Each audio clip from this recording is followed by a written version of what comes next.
me, my initial gut reaction of no was out of fear. I didn't consider myself an entrepreneur at first. I was always the entrepreneur's best friend. I realized that I think my fear was keeping me thinking too small. You're listening to Side Hustle Pro, the podcast that teaches you to build and grow your side hustle from passion project to profitable business. And I'm your host, Nicaila Matthews-Okome. So let's get started.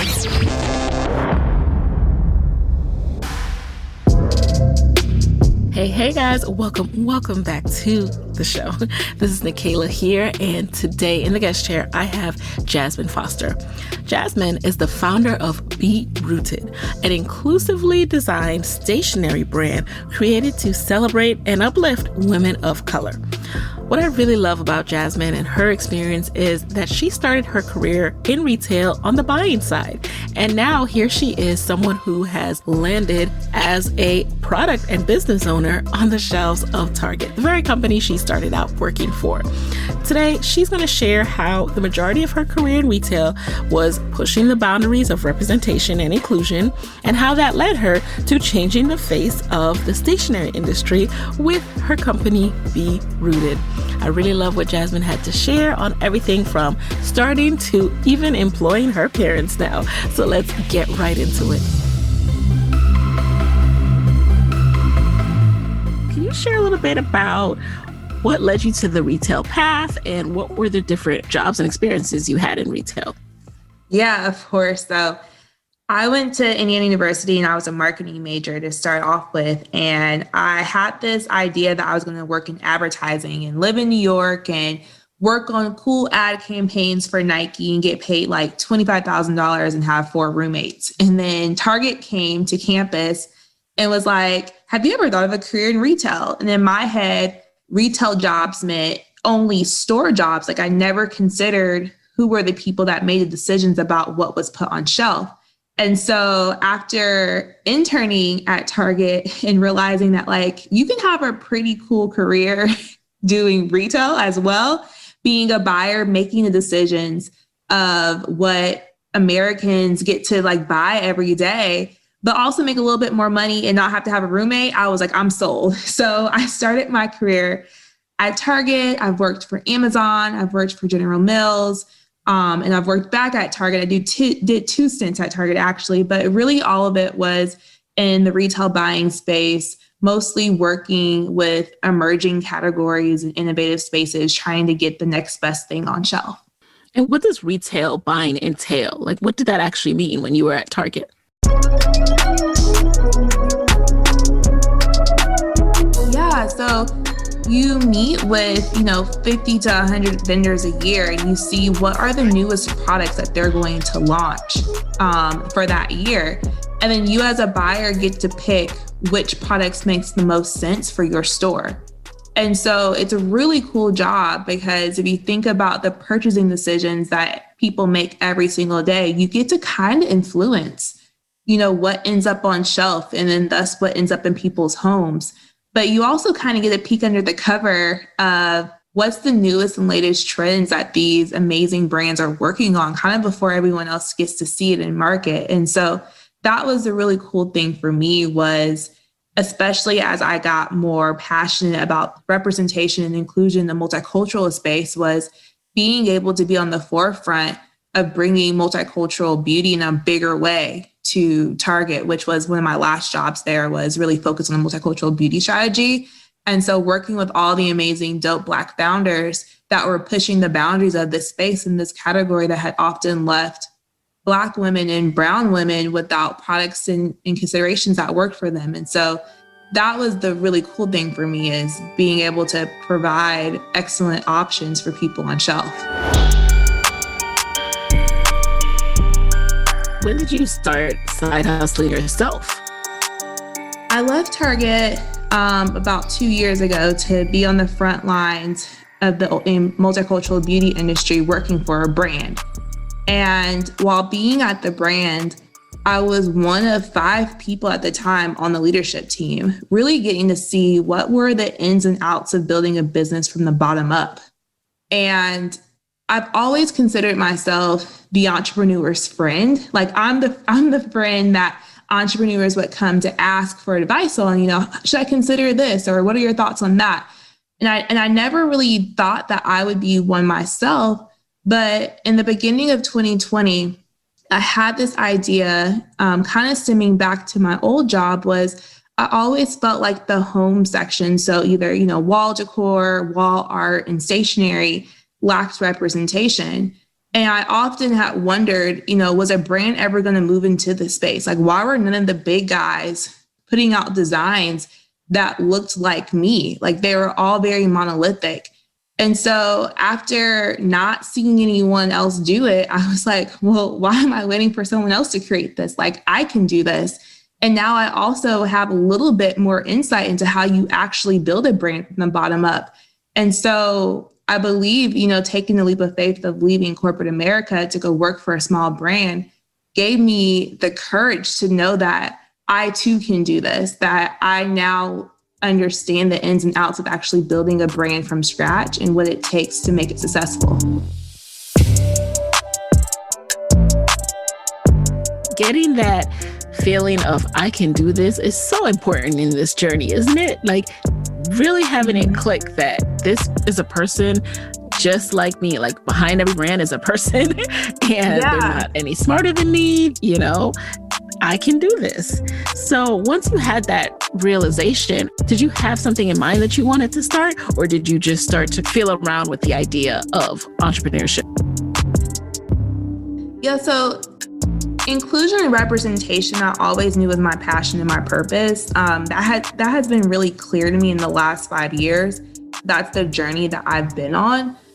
The product category of stationery really just came to me thinking about what are areas that I've always felt like lacked representation that I'm also passionate about. So I was always that little girl that the best part of a new school year was buying my new binder or buying a new notebook or getting to decorate my locker. Yes, I'm with you. Right. And even when I became an adult and I got a new job or a new year started, I always bought a new planner.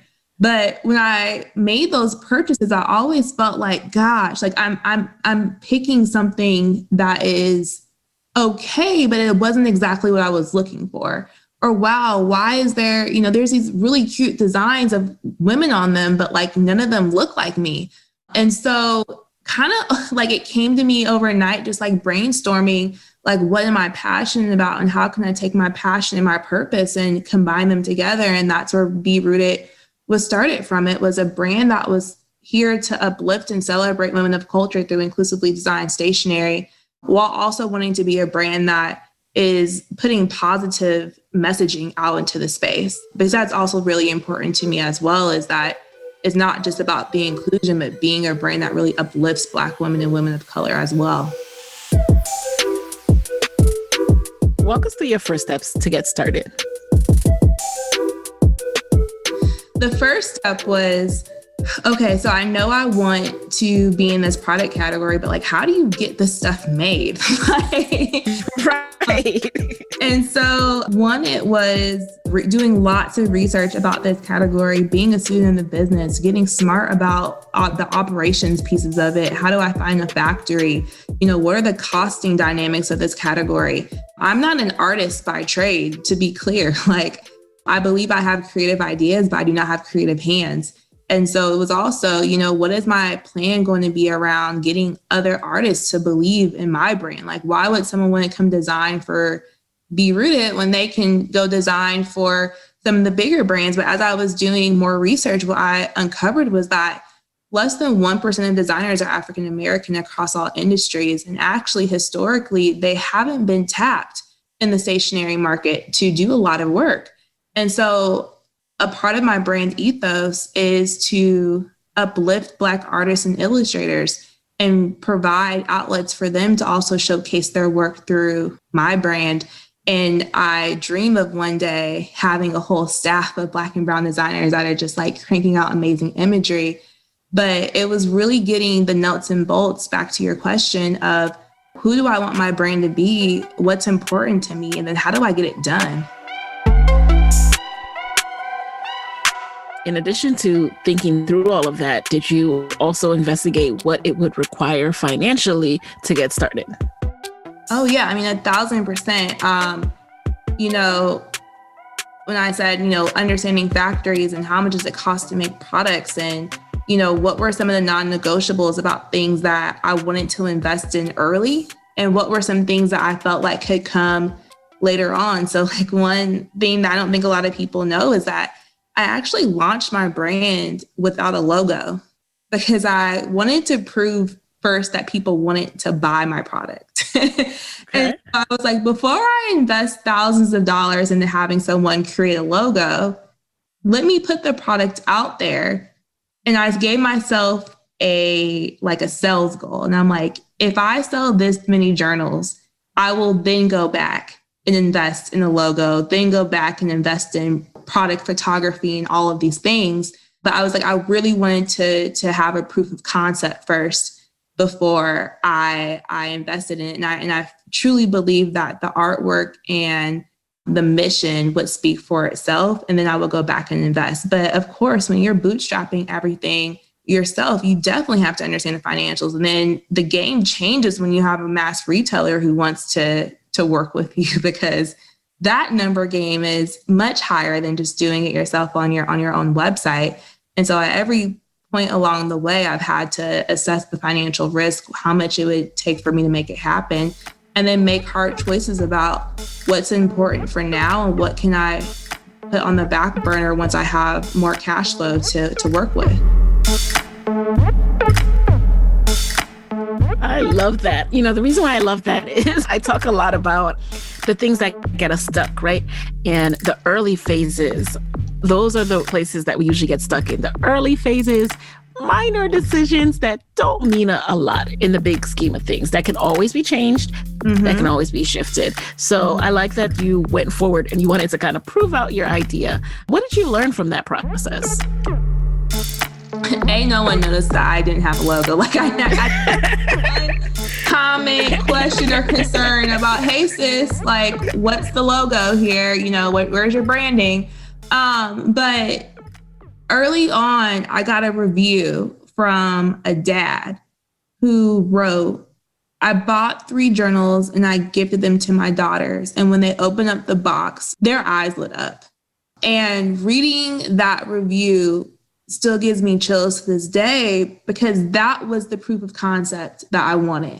It wasn't, I originally had a sales goal in mind that was like, if I sell this many, then that means I'm on to something. But it was that review of, I bought these journals from my daughters, and when they opened up the box, their eyes lit up. That was the real testament, because that's what I was doing it for, was for that little Black girls and women of color can see themselves.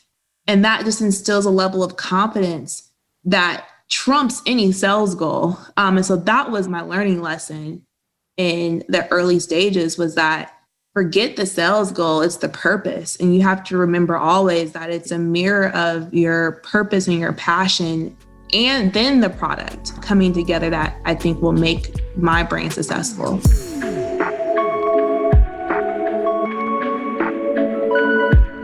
Absolutely. And I love the fact that when you search for Be Rooted, if you just Google it right now, you are seeing that message right away, right? Like, Be Rooted uplifts and celebrates Black women through inclusively designed stationery. So before you even get into what it is, like, let's just stamp this right here. Let's be clear of what this is. And that also, did you also do that because it just gives you an opportunity to always have a different product mix, like to not cement yourself in any one particular type of stationery? Oh, absolutely. Like I from the beginning, I knew that journals was a start. You have to start somewhere. But I want to be the brand that has every category of stationery encompassing in it. And so I don't want to put that we are inclusively designed journals, because that's too narrow. That doesn't give me something to work towards. No, we are a stationery brand. You might find just journals on my page right now, but I'm telling you what we're going to be in the future. And that is, we're a full encompassing stationery brand. But I wanted to lead with the fact that we are uplifting and celebrating women of color first, because that will always be the goal. No matter what the design is, you will always have interwoven messaging that will continue to uplift and celebrate Black women. I think that as long as my company continues to keep the eye on the prize there, as we navigate through categories, as we navigate through different artists to work with, as we navigate into what retailers we want to work with, sticking to the goal of uplifting and celebrating women of color, we will not go wrong if we stay to that mission. What was the process like after you went through that first kind of test? What shifts did you make, and how did you prepare for your official launch? I learned from the test that, like I said, I got really positive feedback. And so then it was like, okay, it's go time. Like, it's time to go back and put some more pen to paper around some of the things that I didn't have up front. So what do I want my branding to look like? What do I want my marketing to look like? I started going deeper into, how do I actually start to forecast out my supply and my demand for the rest of the year so that I'm actually able to keep up, because my website sold out. So I was like, okay, like this is something people want, but in order for me to keep this up, I need to invest in understanding supply chain and making sure that I'm able to actually have enough products to supply my customers. And then one big decision that I think was really pivotal for my brand was hiring a PR firm early on. And that was because I had started having these conversations with retailers, and, some of them were interested. And I had a brand that had like 600 followers at this time, like super small, right? And I was like, I'm not going to win the Instagram game. Like, I'm not overnight going to be this brand that goes from 600 followers to, 100,000 followers overnight. But what I can do is start to slowly get people to like hear about my brand. Like, you read about it here, you see this influencer post there. And I invested in a PR agency really early on that could help me grow my brand awareness and start to cement my name with some key influencers and key media partners early on, so that when I had my Target launch, I had already had a couple of people that were believers of the brand early on that were excited to hear about my news, versus me having to try to generate all of that buzz on my own later on. And so I think that was a key moment for me that allowed for, when I had the Target launch happen, for me to kind of hit the ground running.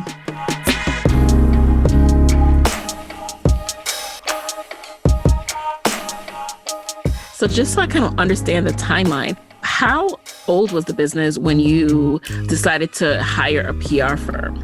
So we launched in June of 2020, and I brought on a PR firm in October of 2020. And when you brought on the PR firm, what kind of direction did you give them? Did you have a vision in mind of, I want to be in XYZ publication or on XYZ show, or I'm trying to get into retail and I want to build a buzz? Like, what was the hope there? Yeah, the main objective was help me grow my brand awareness, and how do we start to cement Be Rooted as the go-to destination for women of color in stationery. And so that was the objective from day one. Was the fact that you said early on in the podcast that when you Google me, you could find me. Right. that was not a thing. Yeah. Back in July, September, in October. If you Googled Be Rooted back then, you were finding some plant company and like God knows what. I think I was on the second page. Right. And so there was work to be done. So that was actually so that I'm able to have this conversation with you, for you to be able to say that you were able to Google the brand. You know what I'm saying? Yes. That was an objective. Right. And what did this PR firm do specifically that helped you to make those kind of inroads? I mean, there are people listening now who are on the verge of making this decision, and they're not sure if they should invest their money this way, and there are some guests that say, I can't, I'm just going to try to do everything myself. So tell us more about the benefit of that and how they helped you to, now be the top result for your brand name and to get that brand awareness. Yeah, so investing in PR is a hard decision, right? Because it's not always going to, and in most cases, not going to turn directly into sales from like that one article. But what we were trying to do is get Be Rooted placed in key top media outlets that would drive people back to my site. So the way that search works is the more kind of links that you have linking people to top outlets or outlets linking back to your website gives you credibility in Google's algorithm, right? And so as you continue to have more people hearing about your brand, searching for your brand yourself, people linking back to your brand. Another thing was that my PR agency also handles influencers for me. And so the more that I was getting mid-tier influencers posting about my brand and celebrities posting about my brand and then people going back to Google then my brand, all of that helps. Now I'm gonna tell you, they was Googling it before and they weren't able to find me. But as you continue to have that repetition over time, all of that continues to build up your search. And so to me, what I was hearing from customers were like, oh, I saw your brand from this influencer. Oh, I read about your brand on this page. And all of that together, they tell you in marketing that it takes people about 6 times seeing your brand name before they make a purchase. Like maybe they don't realize that it's 6 times, but like subconsciously it takes people 6 times to kind of see something before they decide to make a purchase. And so all of those different hits of your brand being able to come up to somebody's memory all helps in them making them become future customers of yours. And so I realized very early on that I didn't have the budget to spend to get the customers. Like a lot of people pay for customers through like big ad campaigns for social following. So I didn't have that, but I could work with a great PR agency who was able to help cement me as the go-to stationery brand for women of color in these various magazines. So now let's talk a little bit about your entrance into Target. Now, one would think, okay, you have experience on the buying side that would help you to know what they're looking for, right? So tell us, how does your experience of having the eyes of a buyer, how did that experience help you to approach Target, pitch Target, or is that even how it happened? Share a little bit more about that. Yeah, so when I launched my brand, a couple of different brokers reached out and said, hey, did you ever consider pitching this brand to Target? So brokers are people who their job is to find the latest and greatest brands and then pitch them to the retail buyers on your behalf. And if the buyer's interested, then you get a meeting. So I had a couple of brokers reach out and ask me if I was interested in pitching to Target. And I was like, no, like this was a side hustle. Like this was supposed to be like a passion project, side hustle. Yeah. I had this website that would be running on the side while I did my 5, like low effort. You know, I honestly wish I would have told, like you could say that when I first launched this brand, my desire was to be in Target. It wasn't that my desire wasn't to be in Target, but I definitely wasn't considering it like year one. You know what I'm saying? Right. This was very much so supposed to be a side hustle. So I talked it over with my mom. I talked it over with a couple of mentors, and they're like, Jasmin, you're crazy. Like if your goal is representation and inclusion, why would you not take the time to have the conversation? And I think for me, my initial gut reaction of no was out of fear, because like I told you, I consider myself an entrepreneur at first. I was always the entrepreneur's best friend. I never considered myself, you know, having a brand at Target in year one, because I was thinking this is a side hustle. Wow. I realized that I think my fear was keeping me thinking too small. Speak about it. Say it again. And so I'm thankful that I had mentors and my mom to be like, Jasmin, pray about it, but I think God is calling you to do something bigger. And so when I got the opportunity to pitch to Target, I was so blessed that the buyer believed in my brand, believed in my story, and understood what I wanted to do, and just got behind what we were trying to do very quickly and said, you know, if you're able to figure this out operationally, we will give you the opportunity. to address the question of if being a retail buyer has helped, what I will tell you is that it helps you understand what questions to ask. So, I know that I need to ask, what does margin in this category? What does success look like? How many times do you transition? How often are promos? Who pays for what? Like, I knew the questions to ask. It doesn't prepare you to figure out how to do it. Because honestly, as a buyer on the retail side, you don't care to dig into how these brands make this stuff work. You just know you want X product and brand A gives you X product, but you don't dig into the details of how they make that happen. And so I was very much a student of the business, having to figure out how to get this thing going. Like, how do I actually operationally give Target the product they're looking for on time with the import factory? So I will say that was still the work of me having to figure that out for myself and leaning on partners and peers in my network. But me having the experience of being a buyer at least set me up to understand what were those right questions to ask. But I was able to fairly analyze the opportunity to understand if it was something that I could do or not do. And what ultimately led you to decide to do it? Prayer. I truly believe that, and I posted about this recently, that God had much bigger plans for me. And he was really calling me to bet on myself and to think bigger. And instead of just saying that I was the entrepreneur's best friend, truly believing that I was the entrepreneur. And that I had the right to do this for myself and to believe in the things that were important to me. And so when I thought about kind of back to that review of someone saying that they bought these journals for their daughters and their eyes lit up, I thought about the impact of you being at a mass retailer and having women of color walking through that aisle and girls of color walking through that aisle each and every day and being able to potentially have that same experience. And that was what made me say yes. It wasn't about necessarily the brand growth. It wasn't about the fact that this takes my brand to a different level.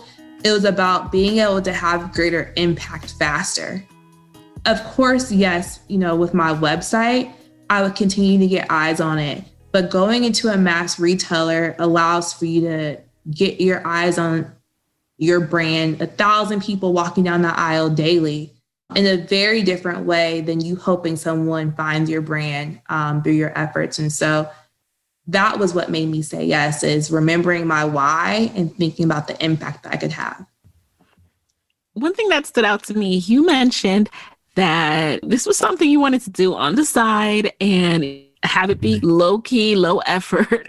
Now, how did your business shift once you were in Target and you were meeting these demands? And, are you doing this yourself? Tell us more about the shift in your business. Yeah, so it's me, my mother, who is my only full-time employee, and my father, who likes to call himself the volunteer. I love that. It's a family business. Family affair, okay. And what's, slight tangent is that my mother was actually working at Target prior to my being at retail at Target. And during the pandemic, her store had a couple of different COVID scares. And my mom actually ended up having COVID twice. I hope she wouldn't mind me sharing that. And it got to a place where we were just like, okay, this is getting scary. I'm so thankful that my brain was able to grow enough for me to be able to bring my mother on full time to help support the brand and to believe in my mission and to get her out of the stores. But when you launch into a mass retailer and have this level of growth, you have to really be good at managing your time. And so I'm very clear every day on what I need to do for the business. I'm very good at delegating it to the tasks to other people. I know I said I have one full-time person, a volunteer, but I also have other contractors that work for me. And I'm very clear about what I'm going to do, very clear at delegating out to other people what needs to be done. And also setting it up for a way of not biting off more than I can chew. So really being clear about what I want to do that is going to be revenue driving and it's going to have a positive impact. And sometimes that means saying no to some of the fun stuff, but I just don't have the time to do it right now. So I'm an early riser. I wake up at about 5 a.m. every day. And my 9 to 5 starts at 9. So I have a lot of time between 5 to 9 to just crank out stuff, which is amazing because when you work with vendors over in China, like you're able to kind of catch a little bit of time of them being up too. And then at night, again, with my factories open, they start working around 9 p.m. Eastern time. So I'm able to crank out a lot at night as well. And so I just have to learn how to manage my time effectively. I'm glad that you mentioned that because, I am wondering how you are juggling, you like to call your two main hustles. Yes. And making it work. So getting up earlier is definitely going to be needed in that kind of situation. And not everyone makes money as they are side hustling, as they are starting, especially once they get into a major retailer. What has been your experience? Yeah, so bootstrapping is a constant cash flow battle. You are constantly having to consider every single dollar that you're spending. But a lot of people may not know when you're working with retailers, or even if it's not someone as big as Target, it may be, I have my brand is in the National Museum of African American Music. My brand is in a couple of gift shops in the Southeast, but most of them work on some form of payment terms. So you might be shipping product out, but you may not get paid for, 30 to 120 days, depending on the specific retailer, right? Right. So you are constantly trying to figure out, how do you support by buying more inventory while also kind of playing the waiting game to get paid. Knock on wood, hopefully this year will be profitable. However, we're always constantly our eye on the prize on what's next. And so a lot of what's happening right now is me figuring out how do I continue to reinvest back into the business to take it to the next level, whether that's, me being able to expand into other product categories or me able to, bring on other people full time to kind of take more off of my plate to make it more manageable and just to really continue to elevate the business. And so the goal right now is, I feel like if I just had money in the bank sitting, this is not a savings account. I'm not looking for that. I'm looking to figure out how to continue to reinvest into my business so that I can continue to take it to the next level. And what does the next level look like for you? My dream is that Be Rooted is the go-to stationery brand for all women of color, that when you walk into people's homes that they have my journal or my planner or my calendar or my, coffee mug, like in their home. That to me to bring me joy is that, it becomes one of those staple things that, most people have in their household. Love it. Love it. This is just really inspiring. And I hope that everyone listening will be able to take from this and just understand that it's hard, but it can be done in any niche, anything you're passionate about, anything that you're interested in, like at least try, And I like the fact that you shared that you were intimidated by something and you had to pray about it. You had to really think about it. We all go through that, but ultimately you were able to come to the right decision for you. Like that, with time, the answers do reveal themselves. Yes, absolutely. So now we're going to jump into a quick lightning round. You know the deal. You're going to answer the very first thing that comes to mind. Are you ready? Yes. Number 1, what is a resource that has helped you in your business that you can share with the Side Hustle Pro audience? I live by Canva. I cannot hire a graphic designer to make all the different graphics for my social site, but I'm also not an artist by trade. And so Canva is an amazing website that allows for people who are novices at design, create decent to great quality graphics that can be used on social and allows for you to kind of keep that money in your pocket until you're ready to spend it. So I love Canva. All right. Number 2, who is an entrepreneur that you admire and why? I would say Beatrice from Honey Pot. She's relentless and joyful at the same time. And I love that she's completely disrupting an industry that was kind of stale for quite some time. And so she's just someone that she's so clear about her purpose and her why and what she has planned for her business. And she's always someone that I look to and want to model myself off of. Number 3, what is a non-negotiable part of your day? Sleep. Number 4, what is a personal habit that you believe has helped you significantly as you were side hustling? I think people underestimate the power of your friendships and your connections in mentorship and networking. I try to intentionally reach out to people within my network to set up time on a weekly basis and just continuing to nurture and foster those relationships and pour back into my friends. Because you never know when you are going to need to lean into that relationship yourself. And I'm not saying that everything needs to be tit for tat, but what I will say is that there's been pivotal moments with Be Rooted where I've been able to leverage the insights of my network. And if I didn't have those people at critical steps, I would not have made the right decision. And so take the time to foster your relationships and nurture them in a very genuine way.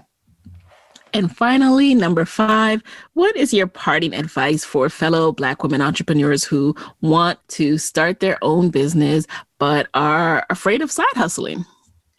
Someone once told me that if you have the chance to bet on yourself, do it every time. And I think my leak was the one who said that, but to build on it is if you don't think that your company wouldn't do what's right for them, no matter what, you're kidding yourself. And so take the time to bet on yourself.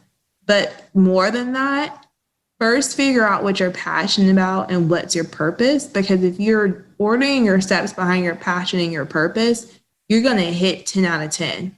And what a note to end this on. I mean, Jasmin, it has been an absolute pleasure chatting with you and to hear your story. And where can people connect with you online and on social after this episode? Yeah, so you can connect with me at my account is at the Jasmin Foster or on my business account at Be Rooted Co. All right, guys. And there you have it. You can get all the show notes from this episode over at sidehustlepro.co. And I will talk to you next week. Hey guys, thanks for listening to Side Hustle Pro. If you like the show, be sure to subscribe, rate, and review on Apple Podcasts. It helps other side hustlers just like you to find the show. And if you want to hear more from me, you can follow me on Instagram at Side Hustle Pro.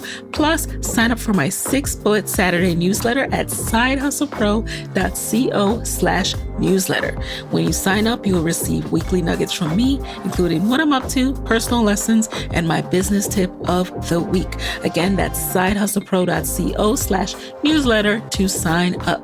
Talk to you soon.